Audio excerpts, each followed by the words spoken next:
예, 안녕하십니까. 송유한입니다.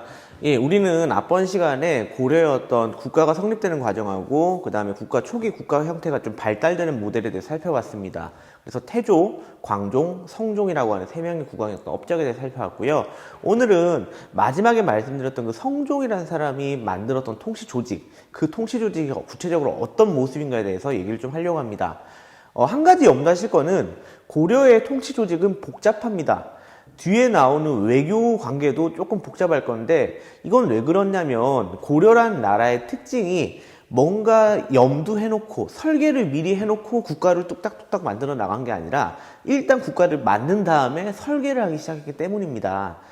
그래서 오늘 얘기를 하게 된 통치 조직 같은 경우에도 일단 기본적인 베이스는 성종 시기, 연도로 치면은 900년대 후반을 중심으로 합니다만 그게 한 번에 만들어지는 게 아니라 계속 보강이 되고 변경이 되고 하면서 길게는 이제 1000년대 후반까지 보강되는 그런 이제 조직 정비 내용을 담고 있습니다. 그러니까 결국 우리가 배우는 통치 조직은 딱 어떤 순간에 카메라로 찍은 통치 조직의 모습이 아니라 동영상으로 찍은 모습이기 때문에 바뀌어 나가는 모습까지 어느 정도 이해를 하도록 요구하고 있고요. 근데 여러분들 그걸 책으로 보다 보니까 어이 무슨 소리야? 조금 복잡하게 느끼실 수가 있습니다. 제가 그 동영상인 부분, 이렇게 바뀌어 나가는 부분들을 맥락을 최대한 잘 설명드리도록 하겠습니다. 여러분이 기본적으로 다시 한번 복습하고 들어가셔야 되는 부분은 고려란 나라는 왕건이, 태조 왕건이 호족 포용 정책을 통해 가지고 국가를 세웠다. 요거에 조금 계속 임팩트를 가지고 계셔야 됩니다.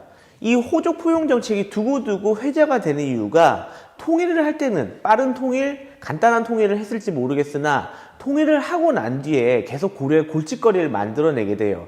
처음에 왕건이 편하게 통일을 하는 과정에서 호족들의 많은 권리를 그대로 인정해줘 버렸고 그러다 보니까 통일한 이유가 되면은 오히려 그게 문제가 돼버립니다. 호족들이 통치하는 지방에 왕이 지방관을 파견할 수도 없고 그 다음에 호족들의 지역에서 세금을 걷어올리기에도 상당히 눈치가 보이고 군대 조직 같은 것도 설치하기 애매해지고 그 다음에 중앙에서도 호족들이 우리 다 같은 패밀리 아니었습니까? 이제 막 결혼하고 사성정책 해가지고 그러다 보니까 이 사람들의 지위 같은 게 분명하지가 않아요. 근데 반면에 이제 우리가 조금 있으면 배우게 될 조선 같은 경우에는 그런 것들을 미리 설계를 해두고 나라를 만들거든요. 그러니까 사실 나중에 조선 배울 때 보면은 그렇구나 하고 눈에 바로 들어온 데 비해 가지고 고려는 이게 왜 이래? 왜 그러는 건데? 의문이 계속 생길 수밖에 없습니다. 그래서 그 맥락을 미리 하나 설명드리고 얘기를 들어가도록 하겠습니다. 자, 먼저 설명드릴 거는 고려란 나라의 어떤 중앙 통치 조직입니다. 이제 왕이 있으면 그 왕의 측근들의 어떤 정치 구조에 대해서 이제 한번 살펴보려고 할 건데, 고려 같은 경우에는 고려 성종 시기에 제가 저번 시간에 말씀드렸던 유학자 최승로라는 사람, 제가 백종원이라고 말씀드렸죠. 그 사람의 건의를 받아들여가지고 성종이 통치 제도를 만들었거든요. 그 만드는 과정에서 당시 우리보다 발전한 나라에 이미 확립되어 있는 통치 조직을 그대로 우리나라에 수용을 하게 됩니다. 그게 그 유명한 당나라의 삼성육부제라고 한 제도이고요. 이거는 제가 예전에 삼국시대 할 때도 간단하게 설명을 드린 적이 있는데 간단히 말해서 왕이 어떤 그 통치 조직하고 신하들이 어떤 조직하고 그 다음에 이 둘이 협의를 하는 조직을 나름대로 균형과 견제를 통해서 만들어 놓은 게 삼성육부제라는 제도입니다. 그래서 그 당나라 삼성육부제를 수용하는데 당나라 같은 경우에는 사실 우리 동아시아에서 역사에서 볼 때 이 동아시아 고대 국가의 틀을 만든 나라라고 합니다. 그러다 보니까 이후에 나온 나라들도 비록 당나라는 망한 지 오래됐지만은 그 당나라가 만들어 놓은 틀 자체는 함부로 무시하지 못합니다. 되게 좋은 정답이었거든요, 그게. 그래서 고려 같은 경우에도 당나라의 삼성육부제를 수용하기는 하는데 사실 고려 성종이 있을 때 지금 현재 중국에 있는 나라는 당나라가 아니라 송나라였습니다. 그래서 그 송나라의 통치 조직 역시 참고를 하지 않을 수가 없겠죠. 그래서 당나라 형태, 송나라 형태가 살짝 짬뽕이 되어 있는 형태입니다. 일단 단원명을 오늘은 38쪽입니다. 자, 그래서 이 중앙 조직부터 제가 먼저 설명을 드리고 들어가도록 하죠. 중앙 조직을 하나 그려 놓읍시다. 여기 국왕이 있으면요. 여러분은 어차피 38쪽 그리기 있습니다. 근데 저는 왠지 제가 그리는 게 더 좋을 것 같아가지고 하나 그리고 있는 거예요. 자, 왕이 있으면은 그 왕 밑에 삼성이라고 하는 이제 왕이 국정을 총괄하는 기구하고 그 다음에 신하들이 자기들끼리 합의를 하는 기구. 그래가지고 둘이 열심히 싸우면은 실제 어떤 처리하는 일들을 처리하는 기구. 이렇게 세 개로 삼성이 나눠져 있습니다. 근데 고려 같은 경우에는 그 당나라 제도를 수용하기는 수용하되 그거를 조금 고려의 실정에 맞게 변경해 사용하고 있습니다. 예를 들어 그런 게 있습니다. 쌤이 모니터나 아니면 이렇게 전자제품 같은 거 가끔 이제 직구를 할 때가 있어요. 그럼 직구를 하면은 직구한 제품은 원래 우리나라의 용도에 맞게 나온 게 아니라 그 나라 용도에 맞게 주로 이제 미국 거를 사게 되면 미국의 용도에 맞게 나오지 않습니까? 그러다 보니까 기본적인 언어 설정이 딱 처음 모니터를 켜면 영어로 나와요. 그러면 그거를 우리한테 맞게 이제 바꿔주는 작업을 해야 되겠죠. 그래서 예를 들어 쌤 같은 경우에는 그 회사의 어떤 홈페이지 들어가가지고 한국어로도 이렇게 그 펌웨어 같은 걸 다운받아가지고 업데이트 한다든지 이런 식으로 덮어 씌우는 과정을 합니다. 여기도 마찬가지인데 남의 나라 제도다 보니까 우리나라의 환경이 완전히 맞지는 않단 말이야. 그럼 나름대로 우리나라에 맞는 패치를 해야겠죠. 그래서 그 패치를 하는 과정에서 고려는 이 삼성 육부가 들어오긴 들어옵니다만 이성 육부제로 살짝 변형이 돼가지고 들어오게 됩니다. 원래 당나라에서는 그 황제의 정책기구라고 불리는 중서성이란 기구, 그 다음에 상서성이라고 불리는 신하들의 어떤 합의 기구가 따로따로 있었는데 우리 고려는 이 중앙조직이 하나로 뭉쳐가지고 중서문하성이라고 있습니다. 왜 중서성하고 문하성이 고려에서는 같이 있는 걸까? 정확한 이유는 이 사람들이 설명을 하지 않아서 모릅니다. 근데 추정을 하기로는 고려는 왕과 신하이기도 하지만 또 어떻게 보면은 남남이 아니죠. 우리 또 왕건 어르신께서 다 가족을 만들어 놨단 말입니다. 그러다 보니까 아마 신하와 왕족의 구분이 조금 애매했고 그래서 이 사람들 야 어차피 뭐 가족끼리 뭐 따로따로 얘기해 다 모여 해가지고 이런 중서문화성의 형태로 나오지 않았을까 추정을 하기도 합니다. 아무튼 고려 같은 경우 이런 식으로 중서문화성이라고 하는 한 기구에 모여서 서로 합의하고 논의하고 이런 문화가 있습니다. 자, 그 다음에 이렇게 열심히 둘이 의견 대립을 하다가 마침내 정책이 하나 나오게 되면 실제로 그 정책, 일을 추진하는 기구가 있어야 되지 않겠습니까? 그게 바로 상서성이라는 기구입니다. 이 상서성은 중서문화성에서 합의가 끝난, 그래서 이제 우리 이렇게 합시다 결론이 난 일에 대해 가지고 여기서 받아가지고 일 처리를 실질적으로 담당하게 됩니다. 그 다음에 그 상서성 아래는 우리가 흔히 말하는 6개 부서 쭉 써봅시다. 6개 부서 해가지고 이, 호, 레, 병, 형, 공 해서 이부, 호부, 예부, 병부, 형부, 공부 요렇게 6개 기구가 존재합니다. 여기서 이 같은 경우에는 관리에 대한 이렇게 인사에 대한 문제를 담당하는 것이 2부이고요. 기본적인 약간 사람 뽑고 뭐 이렇게 뭐 자르고 이런 문제 다 여기서 담당합니다. 되게 내가 아무리 똑똑하고 내가 능력이 있어도 일단 기본적으로 발탁이 돼야 되거든요. 그러니까 요 2부는 가장 막강한 권력을 지닌 곳이 인사권을 지니고 있는 그런 기구입니다. 그 다음에 호부 같은 경우에는 호가 우리 호구 조사한다. 그러니까 다르게 말하면 인구 조사 이런 걸 담당하는 곳이 호부입니다. 인구 조사를 하면은 옛날 고대 사회는 기본적으로 돈이 나오거든요. 인구수만큼 토지 면적만큼 돈이 나오기 때문에 이 친구들은 요즘 말로 하면 재정을 담당하는 부서가 호부라는 곳입니다. 그 다음에 세 번째로 예부는 이제 예식, 예절을 담당하는 부서입니다. 우리가 예절하면은 뭐 도대체 예절 담당해서 하는 일이 뭐가 있지라고 생각할 수 있겠지만은 어쨌든 고려는 신분제 사회입니다. 그런 신분제 사회다 보니까 기본적으로 신분 간에 지켜야 되는 예절이 존재합니다. 그런 예절들을 담당하기도 하고요. 그 다음에 예절하면 중요한 게 우리 보통 예의를 강조하는 종교, 학문이 유교지 않습니까? 그 유교 학문하고 관련해 가지고 시험을 담당하는 것도 예부가 담당을 하고 있습니다. 그래서 중요한 어떤 그 교육제도 같은 것들 그런 것들 다 예부가 담당하고요. 그 다음 병부는 너무 쉽죠. 병사와 관련된 군사와 관련된 일을 하는 게 병부입니다. 그 다음에 형부는 형부라고 관련된 요즘 말로 하면은 사법기구라고 볼 수 있습니다. 이제 법무부 같은 곳이 형부가 되겠죠. 그 다음 공부는 공사 관련된 건축이나 이런 것들을 담당하는 곳이 공부입니다. 자, 이렇게 상서성까지 해가지고 중서문화성과 상서성, 그 다음 6개 부서, 이거를 우리가 이성육부, 고려의 기본적인 척추라고 볼 수가 있겠습니다. 그리고 우리 교과서에 있으니까 조금만 더 들어가 보게 되자면요. 중서문화성에도 기본적으로 그 2개로 이제 클래스가 나뉘게 됩니다. 중서 문화성의 관리가 있는데 그 중에 이제 2품 이상이 되는 이제 관리들의 그 등급이 1품, 2품, 3품, 4품에 쭉 있거든요. 9품까지. 그러면은 2품 이상 되는 요즘 말로 하면 고위공무원입니다. 뭐 이제 장관급 이상 되는 되게 높은 분들이죠. 이런 분들을 보통 우리가 재신이라고 합니다. 뭐 재신이라고 하고 여러분 되게 흔히 들어봤을 말 재상 뭐 이런 분들입니다. 요런 분들은 나름대로 그 고위공무원이니까 좀 굵직굵직한 일들 하시겠죠. 그래서 이분들은 모이게 되면 주로 하신 일이 뭐냐면 국정을 총괄합니다. 국정총괄, 국가의 정치 업무를 총괄 전부 다 한다고. 그러니까 얘네가 다 해먹는다고 이런 일을 하고요. 그 다음 밑에 재신 밑에는 누가 있냐면 낭사라고 있습니다. 낭사는 그 다음에 이제 이 친구들이 뭘 하는 거냐면 이제 이 사람들이 하는 일 교과서상에는 간쟁, 봉박이라고 있습니다. 간쟁은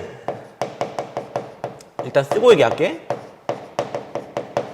간쟁 같은 경우에는 왕이 야 이렇게 하면 좋겠는데 우리 세금 좀 올리면 좋겠는데 하고 왕이 어떤 의견을 내. 그러면 간쟁은 왕의 의견을 내가지고 되게 옳은 말을 하는 거야. 그러시면 안 됩니다. 지금 백성들이 이렇게 먹고 살기 힘든데 세금을 더 올리게 되면은 논쟁의 여지가 있습니다 하면서 왕의 어떤 주장에 대해 태클을 거는 게 간쟁 업무입니다. 그 다음에 봉박이라고 하는 거는 그런데도 불구하고 왕이 아니야 나 할 거야 나 세금 올려 라고 했을 때 왕이 하는 일이라도 아무리 왕이라 할지라도 잘못됐다 싶으면 그거 안 돼 하고 돌려보내는 걸 봉박이라 합니다. 그래서 이 낭사는 간쟁이라고 하는 봉박이라고 하는 약간 견제 역할을 담당한 친구가 낭사입니다. 자, 그런데 요거 만든 사람이 누구라고 할까?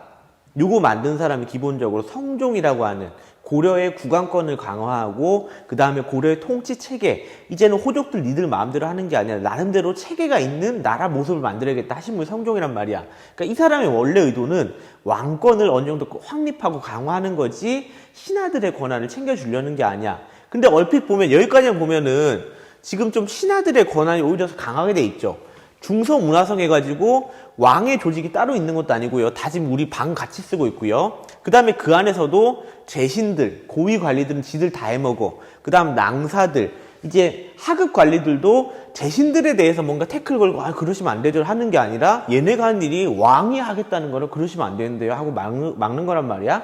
그러니까 이 조직만 놓고 봐서는 고려는 기본적으로 왕이 큰 목소리를 내기가 힘들어. 이게 다 왕건 아저씨 어떤 결과물 이렇게 볼 수가 있겠죠. 아무튼 그러다 보니까 뭐 왕이 잔머리를 하나 더 쓴 거야. 지금 현재 있는 중국 나라는 어디야? 중국의 어떤 중원 국가는 어디야? 송나라잖아. 그럼 트렌드를 좀 따라가야지. 해서 송나라의 제도를 짬뽕을 한 거야. 그래서 고려 같은 경우에는 여기 중서문화성하고 상서성이 있다면은 그 아래에 송나라 기구가 믹스가 돼 있습니다. 어떤 기구가 들어있냐면 여기 들어와 있는 기구가 중추원이라는 게 들어있어요. 어사대라는 게 있습니다. 그 다음에 세 번째로 있는 게 삼사라는 게 있어. 요게 당시 송나라에 있던 어떤 중앙 조직이라서 야 저거 괜찮아 보이네 저것도 들고 오자 우리 같이 쓰자 해가지고 짬뽕을 해놨죠. 제 중천은 뭐냐면 송나라에서는 중앙 기구입니다. 송나라에서 되게 핵심 기구가 중천인데 일단 가지고 왔어. 근데 우리는 보면은 중앙 기구가 중서 문화성이 있잖아. 그래서 이제 왕 입장에서는 야 중서 문화성은 쉽게 말해서 약간 행정에 관련된 그런 일들을 중서 문화에서 담당하고 중추원 여기서는 군사적인 일은 또 군사적인 일대로 따로 하게 하자. 일을 쪼개놓게 돼요. 그래서 여기 조금만 지울게요. 그래서 이 중천 안에 보면 어떤 친구가 있냐면 여러분 교과서에도 그 나와 있겠지만은 추밀이라고 합니다. 혹은 얘네들을 또 다른 말로 추신이라고도 해. 그래서 얘네들이 하는 일이 군사 기밀을 담당합니다. 군사적으로 되게 중요한 정보까지 얘네가 다 가지고 있게 되면은 자칫하면은 나라가 확 기울어 버릴 수 있잖아. 그러니까 정치한 애들 정치만 담당하고 이 군사 담당에 군사만 담당해가지고 나름대로 균형을 잡도록 합시다. 여러분들 이 정도는 동의하시죠? 라고 해가지고 일을 쪼개놓게 된 거죠. 그래서 중추원에는 추밀이라고 해서 얘들이 군사 업무를 담당하게 되고요. 그 다음 중천에서도 마찬가지로 이제 3품 이하의 이제 조금 중급 관리들 같은 경우에는 승선이라 해가지고 얘네가 이제 왕명을 출납해요. 왕명 출납 그렇게 어렵게 생각하지만 왕의 명령을 갖다 내고 가지고 들어오고 하는 거야. 은행 가면 출납한다고 하죠. 돈을 출납한다고 합니다. 그 다음에 또 보니까 송나라에는 어사대가 있더라고. 얘네가 한 일이 뭐냐? 간단히 말해 감찰이에요. 왕에 대해서도 뭔가 잘못된 게 있으면 얘네들은 태클을 달고요. 그 다음에 이제 신하들에 대해서도 야 그렇게 하는 거 아니에요. 너 지금 선 넘었어 라고 하는 게 있으면 얘네가 감찰하면서 어떤 신하나 그런 신하들의 비리를 규탈하기도 합니다. 그래서 어사대라는 친구가 또 담당하고 있기도 하고요. 그 다음 마지막 하나가 3사라고 하는 건데 3사는 회계 업무를 담당하고 있습니다. 돈 관련된 문제를 담당하는 곳이 3사입니다. 근데 일단 여기서 문제점이 생겨요. 어떤 문제점이 생기냐? 우리가 컴퓨터를 쓸 때도 그렇잖아요. 만약에 특정 회사의 어떤 CPU를 사용하고 있다면은 거기 들어간 나머지 부품도 그 CPU하고 호환이 되는 제품을 써야 되는데 만약에 호환이 안 되는 인텔사 이제 CPU를 쓰고 있는데 다른 회사, 이제 AMD사 이렇게 부품들을 꽂고 하게 되면 호환성이 안 되잖아. 여기도 마찬가지야. 지금 쓰고 있는 CPU하고 나머지 부품들의 호환성이 떨어진단 말이야. 그래서 뭔가 보면은 겉보기에는 형태가 만들어진 것 같은데 안에 뚜껑을 하나씩 열어보면은 뭔가 호환이 안 되는 부분들이 있어. 예를 들어서 중추원 같은 경우에는 추밀들, 이 친구들이 지금 군사 업무를 담당한다고 했는데 제가 여기 지었습니다만은 상서성 아래에도 군사 업무를 담당한 애들이 있었어. 2호 병부라고 해가지고 군사 담당하는 부서가 있었지. 근데 얘네도 군사를 담당하고 있지. 그러니까 좀 기능이 둘 간의 어떤 업무 관계가 애매해지는 겁니다. 그런 문제가 하나를 가지고 있고요. 그 다음에 밑에 나오는 3사 같은 경우에도 사실 송나라에서는 3사가 핵심적인 재정기구입니다. 원래는. 근데 우리나라 같은 경우에는 이미 상서성이란 거 안에 호부라고 하는 재정기구가 또 있어.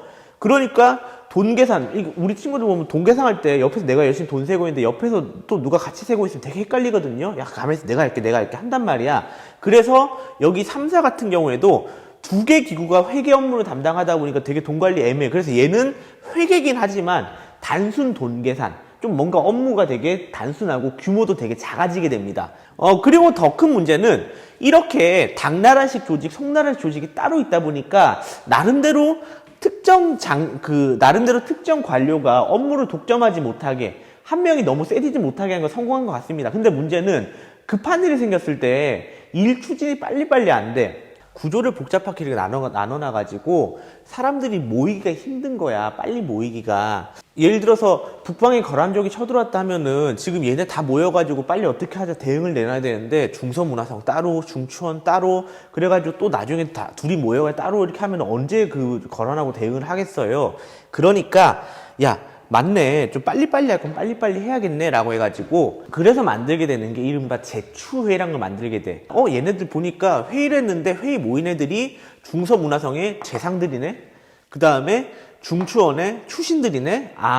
재신, 추신.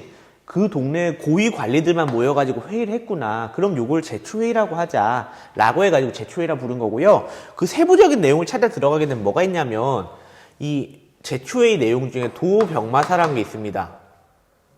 세로로 써요. 도병마사. 그 다음에 두 번째로는 식목도감이라고 있어요. 요것들이 대표적인 제추회의로 여기 있는 재신 출신이 모여가지고 급한 일 빨리빨리 처리할 수 있게 만들어 놓은 임시기구입니다. 요거는 이제 그때그때 모여서 여기는 병마저 이름이. 말 그대로 군사라든지 국방 문제와 연관된 그런 핵심 문제들을 빨리 모여서 처리하는 것이 도병마사가 되고요. 그 다음에 여기 식목도감은 법을 빨리 만들다니 특별법 같은 거 빨리 만들어야 된다. 그래서 요런 두 개 기구를 둬가지고 나눠서 할 건 나눠서 하게 해놓고 급할 때는 이렇게 모여가지고 하는 그런 기구를 만들기도 합니다.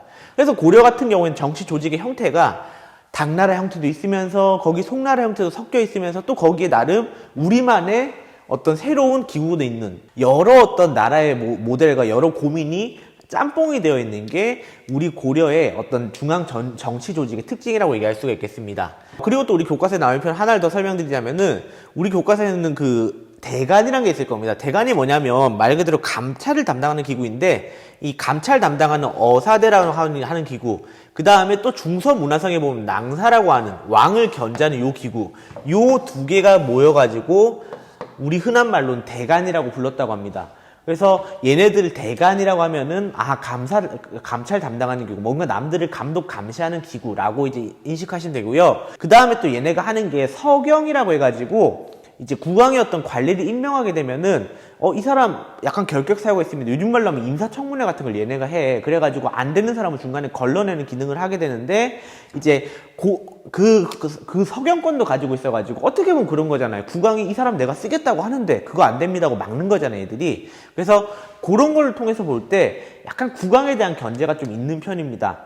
그래서 우리 교과서에는 좀 좋은 표현으로 고려 같은 경우에는 나름대로 국왕권도 지켜지면서 신하들 간의 어떤 권력 조화가 이루어졌다고 하는데 약간 좀 이렇게 좀 부정적으로 살짝 삐딱하게 보게 되면은 고려란 나라는 처음 만들 때부터 너무 호족들한테 많은 권력을 인정해주다 보니까 사실은 그런 겁니다. 국왕이 조금씩 호족들의 권력을 뺏어오고 있는 거죠. 옛날 호족들의 권력을 뺏어오고 있는 것이고 이만큼이나 뺏어왔지만 아직도 못 뺏어온 신하들의 권력이 많다 보니까 서로 간의 견제를 통해서 정치가 운영되고 있는 거죠. 그게 고려 중앙 정치 조직의 특징이라고 볼 수가 있겠습니다. 자, 그 다음엔 두 번째로 우리가 고려의 지방 조직에 대해서 설명을 할 겁니다. 지방 조직 좀 옆으로 가서 얘기할까요?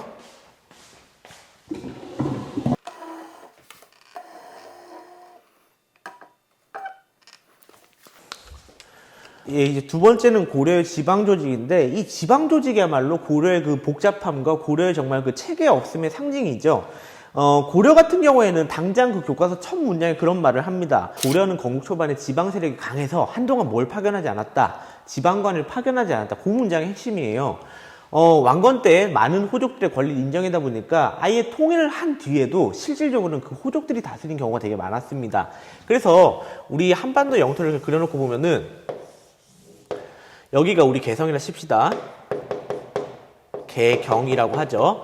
예, 요 개성 인근만 처음에는 국왕이 다스리고 나머지 영토 같은 경우에는 실질적으로 호족이 다스린 경우가 많았던 겁니다. 그게 지금 고려의 어떤 지방 조직의 특징이었는데 사실 왕의 입장에서는 자신의 권력을 강화하고 호족들을 좀 견제하기 위해서는 지방에 대한 통제력을 자기가 얻어야 되거든요. 그래서 지방에서 백성들 세금도 자기가 직접 걷고 백성들을 이제 군대로 징발하기도 하고 노동력을 징발하기도 하고 그러면서 반대로는 호족들이 가지고 있는 경제력은 좀 야금야금 뺏어놔야지 왕이 실질적인 파워를 가지게 되는데 지금 우리 왕건이 처음 깔아놓은 판이 지금 전부 호족들한테 너무 힘이 가있도록 돼 있단 말이야. 그래서 나중에 왕이 하나하나 찾아오는 그 눈물 없이는 볼 수 없는 지방 통치조직 강화 과정을 얘기를 하게 될 겁니다. 고려 같은 경우에는 성종 이후가 되면서 역시 이 성종시기 이후가 되면서 지방에 대해서도 외관을 파견하소서라고 했었죠. 그러면서 이제 서서히 지방관을 파견하기 시작하는데 우리가 아마 다음 시간에 배우게 될 고려의 그 대외관계하고도 좀 연관이 있는 얘기입니다.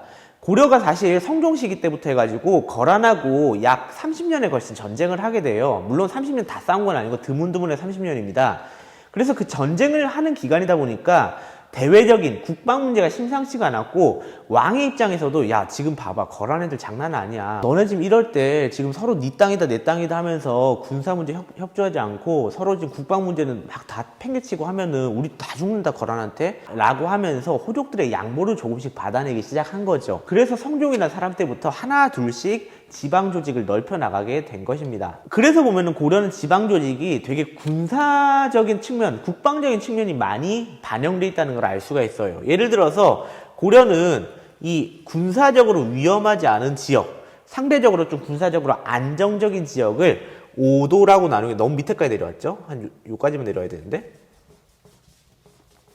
예, 한 요까지면 아유 나중에 또 편집하기 힘드니까.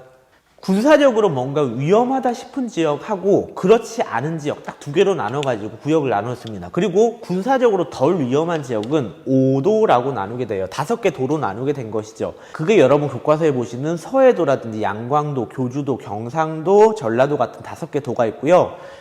이제 여기를 보통 우리가 5도 지역이라고 부르게 됩니다. 그리고 군사적으로 위험한 지역. 당시 군사적으로는 이 북방에 누가 있냐면 거란이 있어요. 거란이.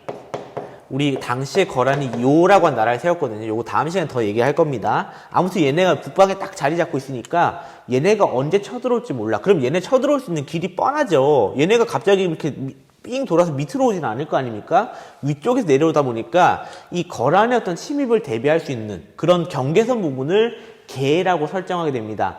이거를 두 개가 있다 해가지고 이 표현을 양계라고 부르게 돼요.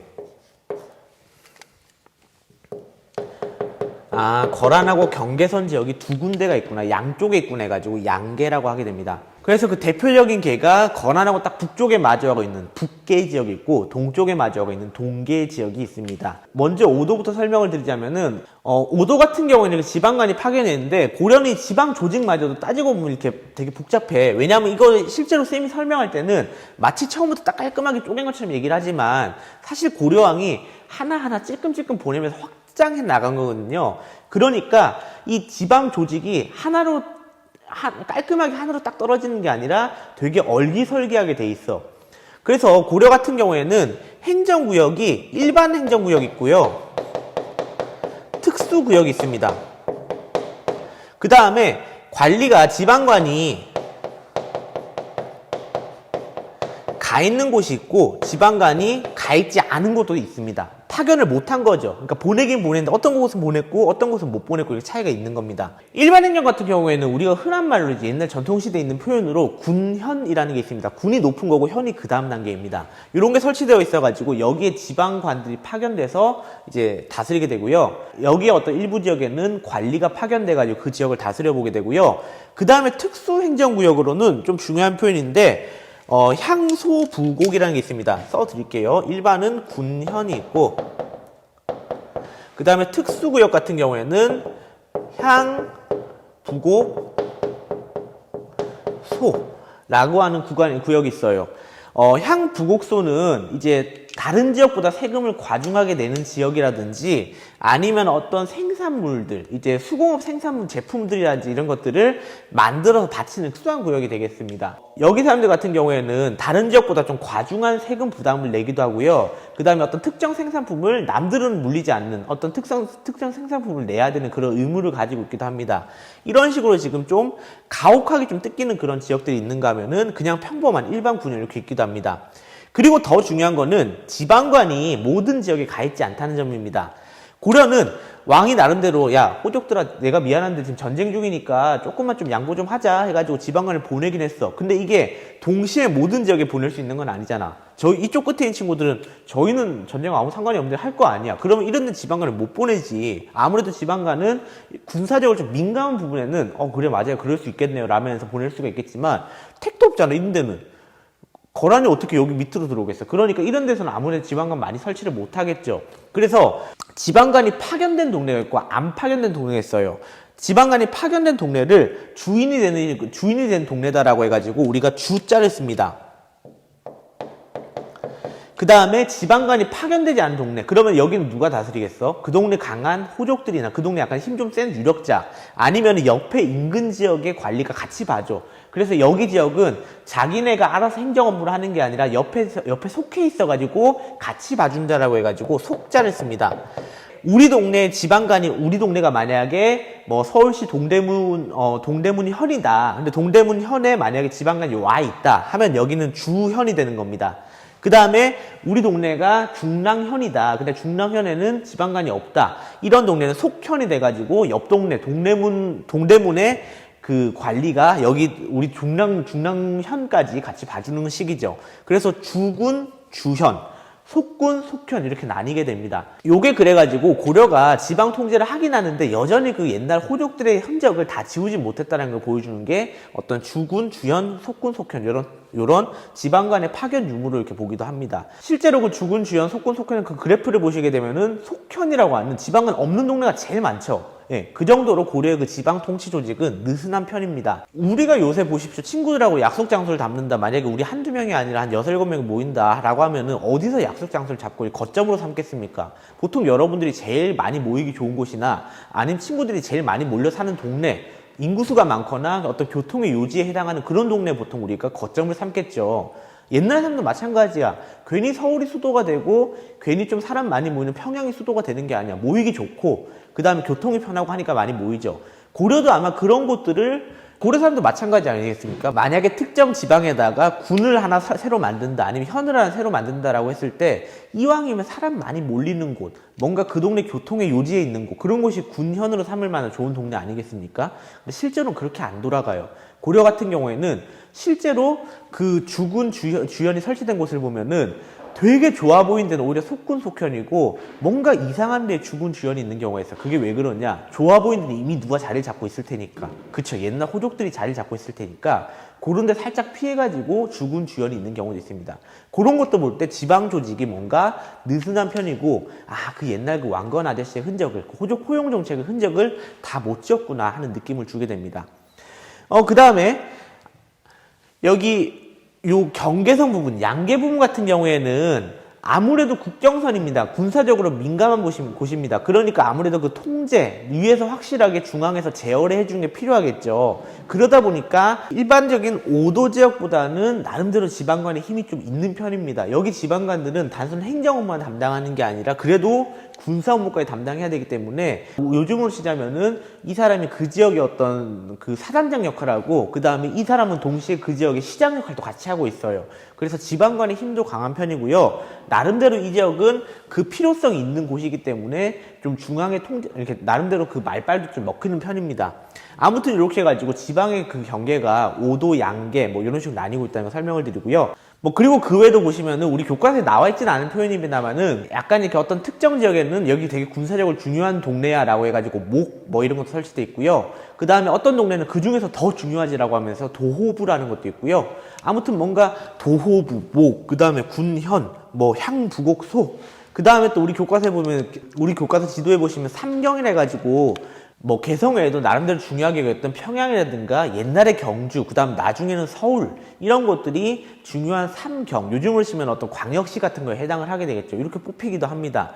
이렇게 되게 되면은 여러분들 그냥 그런가 보다 하는 게 아니라 여러분이 왕이라고 생각을 해보세요. 이렇게 나라를 다스린 거하고 그냥 깔끔하게 케이크 쪼개듯이 나라를 완전히 딱 이렇게 몇 개 등분으로 나눈 거하고 뭐가 더 관리하기 쉽겠습니까? 완전히 똑같은 걸로 나누는 게 훨씬 관리하기 편합니다. 똑같은 걸 나누면은 관리하는 방법도 똑같이 하면 되잖아. 근데 만약에 어떤 동네는 향부곡소고 어떤 동네는 목이란 걸 설치하고 그 다음에 또 어떤 동네는 양계라 해가지고 특이한 걸 또 설치하게 되고 하면은 거기마다 거기에 맞는 새로운 관리 규칙 같은 걸 적용해야 되니까 규칙이 되게 복잡해지겠죠. 그렇기 때문에 이런 것들도 고려 약간 지방 조직을 복잡하게 만드는, 그리고 여러분도 공부를 하게도 복잡하게 만드는 대표적인 요소가 되겠습니다. 자, 아무튼 여기까지 해가지고 고려의 중앙조직, 지방조직, 핵심은 뭐다? 복잡하다를 계속 얘기하고 있습니다. 자, 마지막으로 얘기 드릴 거는 교육제도와 관리 선발제도에 대한 이야기입니다. 처음에 문장에 그런 얘기를 합니다. 고려는 기본적으로 국가에서 불교란 걸 숭상을 하지만 또 그 다음에 초기부터 유교도 나름대로 많이 활용을 해왔다 얘기를 하고 있습니다. 요거는 기본적으로 두 종교, 두 사상이 가지고 있는 근본적인 문제 때문에 그런데요. 불교는 기본적으로 우리가 죽고 나서 어떻게 극락에 갈 것인가, 우리가 어떻게 하면 해탈에 도달할 수 있을 것인가, 개인들의 어떤 구제에 관심 많은 종교가 불교입니다. 불교의 기본적인 관심사는 우리 인간이 누구나 두려워해요. 죽고 나서 우리가 어떻게 될까? 우리 흔히 말하는 사후세계라는 거에 대해 가지고 좀 고민이 많은데, 그런 고민에 대해 가지고 불교는 괜찮다, 걱정하지 말아라, 죽고 나면 다 부처님께서 극락에 너를 데려가 주실 것이다 라고 희망을 주는 게 불교의 역할이야. 애초부터 유교 같은 경우에는 우리 죽고 나서 어떻게 되지, 요거에 대해 관심 있는 게 아니라 현재 우리 사회의 혼란을 어떻게 끝낼까, 요게 관심사야. 유교는 그래서 그렇기 때문에 죽고 나서 우리가 어떻게 될까라고 했을 때 임마 내가 그걸 어떻게 알아? 라고 하는 게 유교의 특징이죠. 그러니까 어떻게 보면 유교는 사람들의 어떤 근본적인 두려움, 나 죽으면 어떻게 되지? 나 지옥 가나? 하는 그런 두려움에 대해서 답을 아예 못한다고. 그러니까 옛날 사람들은 불교란 걸 믿기도 하고, 그 다음에 또 보면 행정적으로는 유교가 필요하니까 유교란 걸 같이 활용하기도 하고 두 개를 같이 사용하게 됩니다. 그래가지고 유교를 강조하게 되고 이는 교육제도하고 관리 선발제도에 같이 활용됐다고 얘기를 하게 되죠. 결국 그래서 유교를 얘기하면 항상 나오는 말이 뭐니까? 질서, 안정 이런 말이 나오게 되니까 왕의 입장에서는 그 왕의 질서와 국가의 안정 이런 걸 강조하기 위해서 계속 유교를 사람들한테 강조할 수밖에 없다. 유학적으로 사람들이 생각하게끔 만들 수밖에 없다는 것이고, 그거를 제일 눈에 띄게 표현하는 방법이 관리를 뽑을 때 그렇게 유학적으로 절여진 관리들을 뽑아줄 때, 그리고 그런 관리를 뽑기 위해 가지고 사회 교육을 유학적으로 뽑기 시작할 때 유학이 엄청 강조가 되겠죠. 그래서 관리들을 처음부터 애초에 관리들을 유학적으로 뽑게 될 때, 그 다음에 그 관리들을 뽑는다는 명분을 유학 교육을 강조할 때 사람들이 유학이 중요한 거구나 하고 유학 공부를 많이 하게 되겠죠. 우리 바로 앞 시간에 얘기도 했습니다만 그 교육제도라는 게 이제 사회에서 기본적으로 필요한 걸 교육하게 되고, 필요한 거니까 당연히 그 교육을 하게 되면 뽑는 거, 그 얘기랑 지금 같은 얘기를 하고 있는 겁니다. 대표적인 교육기관이 개성에 서울 수도에 보면은 당시 국자감이라고 하는 학교가 존재하고 있습니다. 이거는 요즘을 치면 이제 서울대학교 같은 그런 학교 기구이고 연구기관이죠. 그래서 국자감이 설치가 되어 있고, 지방 같은 경우에는 향교, 시골 학교를, 시골 학교 고향, 향자가 고향할 때 향자이고 시골, 지방할 때 향자입니다. 그래서 지방에도 나름대로 교육 혜택 안 주면은 지방 사람들이 우리는 왜 차별하네라고 할 거 아니에요. 그래서 지방에도 향교라고 하는 학교를 세워졌습니다. 반대로 말해보죠. 이제는 반대로 말하면 나라에서 이렇게 뽑고 있으면 사람들은 누가 그럼 도대체 시험을 치는가, 이것도 우리 관심 대상이 아니겠습니까? 그래서 어떤 사람들이 시험을 칠 수 있고 실제로 어떤 사람들이 어떤 방법으로 관리해 나갔는가가 두 번째 포인트인데, 먼저 관리해 나가는 방법에 대해서 얘기를 하자면 이 국가의 시험 제도에 응시하는 방법이 있습니다. 교육제도 여기 써야겠네요. 교육제도. 관리해 나가는 방법은 첫 번째로 뭐가 있냐면요. 과거제도가 대표적입니다. 우리 누구 때 만들었던, 광종 때 만들었던 이 과거제도가 국가 공무원 응시할 때 뽑습니다라고 했을 때 제일 공정하게 제일 그다음 능력 있는 사람 뽑는 방법은 과거제 같은 시험 제도가 되겠죠. 그래서 시험 제도가 대표적으로 존재하고 있고요. 두 번째는 좀 특이한 제도인데 음서라고 하는 제도가 있습니다. 이 음서 제도는 뭐냐면 조상님, 부모님의 어떤 덕을 통해 가지고 그 그늘을 통해 가지고 내가 관직에 진출한 제도가 음서라고 하는 제도입니다. 예, 그래가지고 지금 고려 같은 경우에는 일단 기본적으로 과거제, 음서제라고 하는 두 가지 관리 선발 제도가 있고요. 요거를 찬찬히 살펴보시게 되면은 과거제는 요 안에 이제 시험 제도가 세 가지 코스가 있습니다. 하나는 문과라고 하는, 항상 제일 중요한 문과죠. 항상 제일 중요한 문과가 있고요. 그 다음 두 번째로는 이제 승과라고 하는, 고려는 나중에 설명드리겠지만 기본적으로 불교를 엄청나게 좋아하는 국가입니다. 그래서 스님들도 정식 시험제를 통해 뽑게 됐습니다. 그 다음에 또 하나 있는 게 고려 같은 경우에는 잡과라고 하는, 문과도 아니고 승과도 아닌 나머지 잡과들이 있어요. 여기에 우리 흔히 말하는 기술직들 뽑는 그런 자리가 잡과입니다. 이렇게 세 개 코스로 나뉘게 되고요. 요거에는 응시할 수 있는 사람이 당연히 그 중앙에서 관리하고 있는 지배층들 당연히 응시할 수 있을 것이고요. 두 번째로는 우리가 좀 약간 중간급 지배층이라 불리는 향리라고 불리는 사람들이 있어요. 향리는 향자가 아까 고향 시골이라 했지 않습니까? 그러니까 지방 관리의 자식들도 응시할 수가 있습니다. 그 다음에 이제 일부 백성들 같은 경우에는 여기에는 응시하기 힘들었지만 승과는 애초에 특수 케이스고 문과에는 응시하기 힘들었습니다만은 이 잡과 같은 경우, 그러니까 기술직을 뽑는 자리에는 일부 백성들도 응시하기도 했습니다. 이렇게 해서 세 개 코스를 해가지고 응시하는 게 달랐다라는 걸 얘기하고 있고요.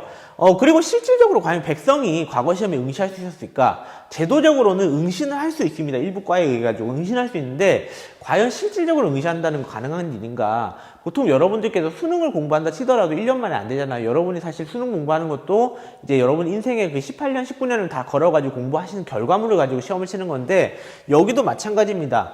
나름대로 과거 시험 치는 게 뭐 하루 이틀 한다고 해도 되는 그 중간고사, 기말고사가 아니거든요.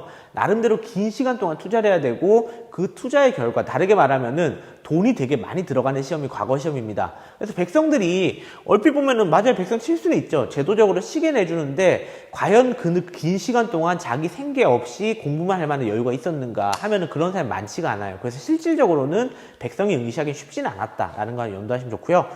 그 다음에 음서 같은 경우에 조금 더 설명드리자면은 음서는 그 자기 집안이 공신 집안입니다.